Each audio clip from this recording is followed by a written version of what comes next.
আসসালামু আলাইকুম। ওয়ালাইকুম আসসালাম। ভাইয়ের নামটা একটু বলেন। আমার নাম মোহাম্মদ আব্দুল সত্তার। আব্দুল সত্তার। আর এই জায়গাটা? দড়িবাংলা গ্রাম। উপজেলা কি? শেরপুর। আর জেলা? বগুড়া। আচ্ছা, আমরা এখন আপনার যে টালটায় আছি করলার, এটা কি জাত? এটা দুর্বার। দুর্বার। এটা এর আগে কখনো করছেন? এর আগে আমি কখনো করিনি, এবার প্রথম করছেন? এবারই প্রথম। আচ্ছা, এই চাষ করে এটা সম্পর্কে একটু বলেন আমাদের। এটা এটা আমি চাষ করে খুবই লাভবান হয়েছি। কি কারণে? এটা ফলন বেশি, ফলন? এবং খুব আকর্ষণীয় ফল। ফলটা আকর্ষণীয়? হ্যাঁ। আচ্ছা, কেমন আকর্ষণীয়?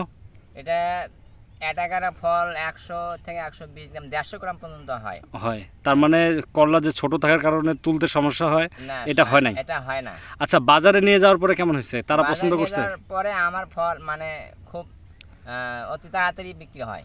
তাড়াতাড়ি বিক্রি হয়, আপনারটা টানে ভালো? টানে ভালো। আচ্ছা, এটা বয়স কতদিন? এটা বয়স ধরেন যে মানে 2 মাস পার হচ্ছে। 2 মাস পার হয়েছে। আচ্ছা, আপনার প্রথম তোলা কতদিন বয়সে দিছেন? প্রথম তোলা ওই 45 দিন। 45 দিন বয়সে প্রথম তোলা দিছেন? হ্যাঁ। আচ্ছা, আর এটা এখন পর্যন্ত কত টাকার কত মন করলা বিক্রি করছেন? আমি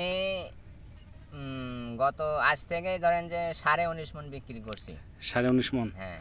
তার মানে প্রথম যে জোয়ারটা এটা এখনো চলতেছে? হ্যাঁ, চলতেছে। আচ্ছা, আপনার গাছ একটু বেশি? না, এটা এক তলায়, এই 19.5 মনে এক তলায় বিক্রি করছি। আর আগের তলায় 16 মন বিক্রি করছি, তার আগের তলায় 7 মন বিক্রি করছি। মাশাআল্লাহ। আচ্ছা, তার আগের তলায় 4 মন। আপনি এখানে কি আশেপাশে আর কোনো জাতের করলা করছে? এই আশেপাশে অন্য জাত করছে। কি কোম্পানির? ওরা করছে ব্রাক। ব্রাক। ওই আলমগীর ভাই। আচ্ছা, ওটার চাইতে এটা ভালো হয়েছে না খারাপ হয়েছে? হ্যাঁ, ওর চেয়ে কত ফলন বেশি। এটার ফলন বেশি হয়েছে? হ্যাঁ, আপনি যদি আগামীবার করেন বা আপনার আশেপাশে যদি করে, কোনটা করলা করবে? হ্যাঁ, ইনশাআল্লাহ দুর্বার। আপনি যাওয়া লাগবে না, ওই আমরাই খুঁজে নেব। আচ্ছা, আপনাদের একটু দেখান তো ফলনটা।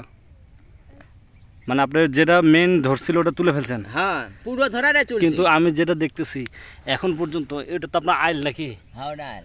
আইলেই যে পরিমাণ করলা, অনেক অনেক। তাহলে আগামীবার এই করলা করবেন? ধন্যবাদ ভাই।